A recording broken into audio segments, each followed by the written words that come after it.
All right. Good morning, good evening, good afternoon, ladies and gentlemen, citizens of YouTube. This is Pastor Dow. I am here right now taking a break from answering mail, doing a few other things, and I'm looking at the Constitution and the amendments. And right now, I've been doing a little bit of research on the Ninth Amendment. And I'm going to read you what it says, okay? And of course, I'm going to tie this subject into questions about marriage and children. So listen to me very closely. All right. The enumeration in the Constitution of certain rights shall not be construed to deny or disparage others retained by the people. All right, that's what it says. Now, my question is, boy, this is a tough one.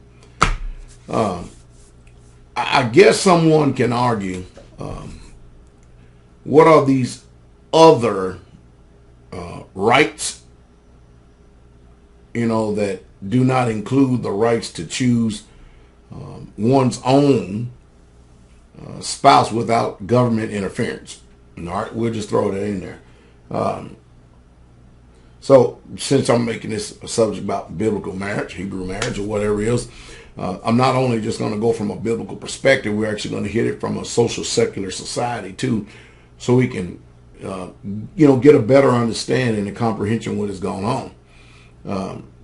The Ninth Amendment has been applied to establish and defend the freedom of intimate association, including the right to bear and to beget children, watch this, outside of civil marriage.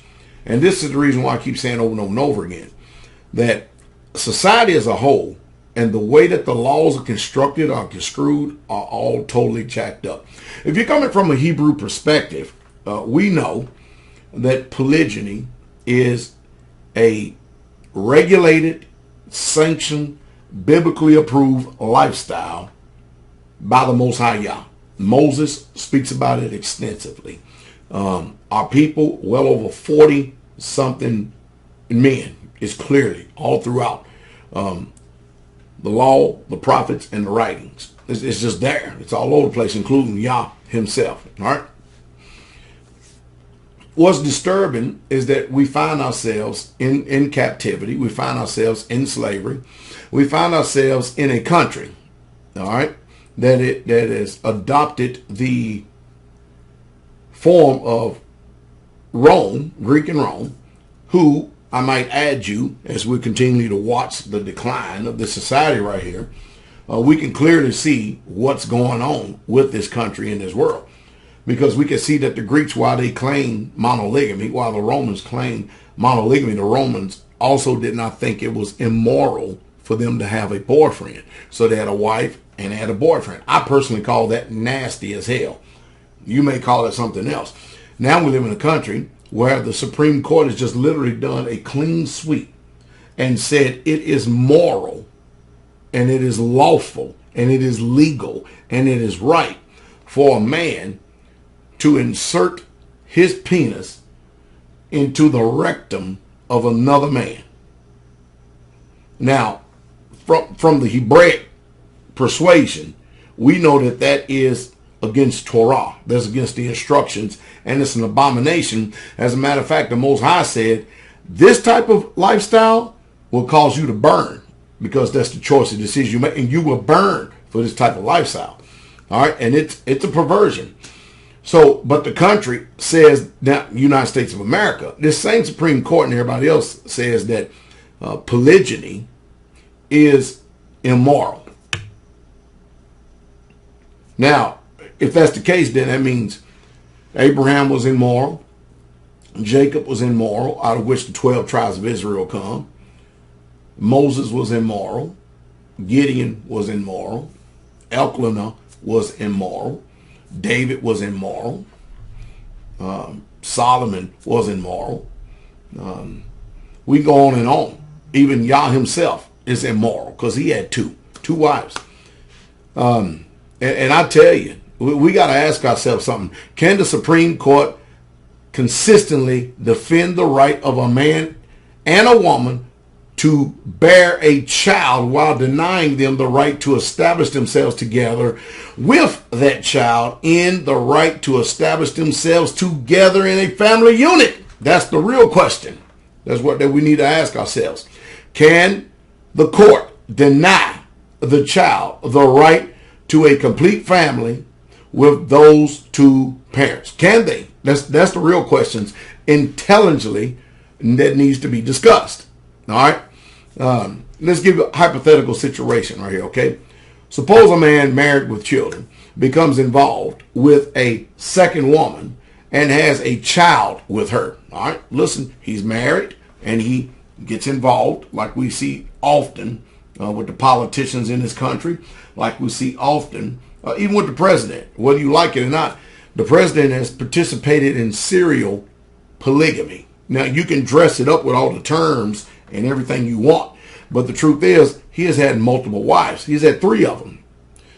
And he's got children that I know of by every single one of them. All right. But what makes it, look, this is how we champion ourselves as righteous, because what makes it right in society eyes is as long as he gives one a bill of divorce, then he can marry another. Gives one a bill of divorce, then he can marry another. Get another bill of divorce, then he can marry another. And then those women, they actually go out and start laying with other men, and they practice serial polygamy. Even if you have even had more than one spouse, more than one husband, you'll practice serial polygamy. When we look at things from a biblical perspective and point of view, it's hard to argue with the facts of this case right here. So suppose this man is married with children and he becomes involved with a second woman, okay? And he has a child by this second woman. According to the laws of the United States of America, this man has not committed any crime whatsoever at all. As a matter of fact, we'll take it a step further. You could be married and you could go out and I'm not saying this is truthful. I'm just showing you how backwards and retarded secular law is. You could be married, commit adultery with 1, 2, or 3 women, and that crime is not punishable here in the United States of America. The Bible says that that crime is punishable by death. Again, it's regulated. You see what I mean? So what we need to do is really truly pull the traditional religious blinders off our eyes and start seeing things for the way they really, really, truly are. Because while in secular society we're justifying ourselves and we're sanctioning and approving ourselves, and then we try to say, well, we need to follow the laws of the land, follow the laws of the land. Well, the laws of the land are biblically corrupt. And according to Acts 5:29, you have a choice and decision to make. Are you going to obey Yah or are you going to obey man? Because the truth is, government has no right to regulate, nor do they have a right to pick and choose your spouse. And that's the reason why I say over and over again, many of you have sold yourself cheap to the government. It's just the truth. Does the 9th Amendment guarantee none of the rights? All right. For instance, an anti-bigamy laws. That's what we have in this country. Meaning you cannot go out and get consecutive marriage license.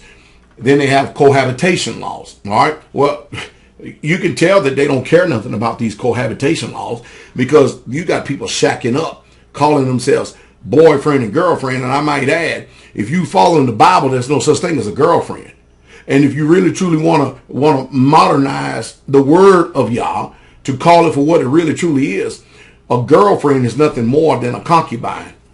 Period. Why? Because she doesn't have any marital rights or inheritance rights. All she is just a piece of meat for a man, or vice versa. That's all she is. No marriage rights. And many of you have freely indentured yourself by becoming concubines consecutively. As a matter of fact, majority of you women in this country right here, you have had at least 10 mates prior to marriage in this country. And that is called whoredoms. So many of you have done nothing but practice whoredoms. from a pure sense in a biblical Hebrew way, a wife is someone that when she first got married, she was a virgin. So many people don't even fit that. You don't even fit that category. And if you're a wife and you had a spouse and you end up getting divorced or put away and you got married, you still consider a wife because you follow the laws of the Torah. What we have to do is ask ourselves many, many questions, because this gets quite confusing, but it's not confusing to those who choose to follow the way of Yah. See, anti-bigamy laws do not and cannot deny a man the right to engage in sexual relationships with more than one woman. You see, in this country, that's a big old taboo thing right there. If a man has sex with more than one woman, oh, you committed adultery. Well, first of all, adultery is only defined by the status of a woman. So if a man, married or not, if he lays with a woman who is not betrothed or married, betrothed meaning engaged or married, he has committed no sin whatsoever at all. But if we're going to follow strictly what the word says, he has an obligation to that woman, because that's Hebrew custom. Now, if you're going to practice secular custom, all you're doing is practicing being whores and whoremongers. And that's it. And what did the Bible say about being whores and whoremongers? Yah's going to judge. Yah's going to judge you. And it's not going to be a good judgment either. You see, we all tore up and messed up in our minds because we have this nation who championed itself as a Christian nation. And it's ass backwards. It's tore up from the flow up. And you don't have anybody that can intelligently, really, truly sit down and have a discussion, civil discussion and a debate over this subject, because they put so much emotion in this. And one reason why they do it, they try to get people stirred up by emotion, because the preachers are ignorant as hell. They can't intelligently articulate this subject right here because it's too concrete and it's too solid. So what I just got finished doing is showing you both secular as well as from the Hebraic point of view. Number one, secular is perversion, and including the way that they even think.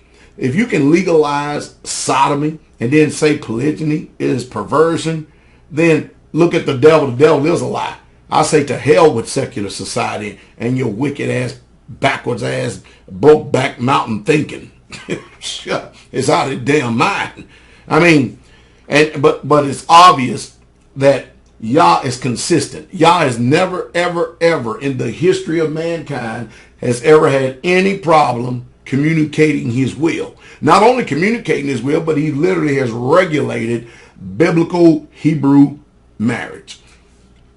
If a man chooses to be monogamous, he can. Have fun. At the same time, those of you who are listening to this series, following this series, there's no way in hell as a man that I would ever let any of these heathenistic pagans out here judge me on my lifestyle of following the higher calling of the word of Yah when these boogers are practicing a sinful lifestyle. There's no way. There's no way. What kind of spiritually retarded mindset is that, to say that it's okay for a man who was created and a woman was created for a man, for them to procreate and to bring forth seed, bring forth a child? Two men can't do that. Two women can't do that.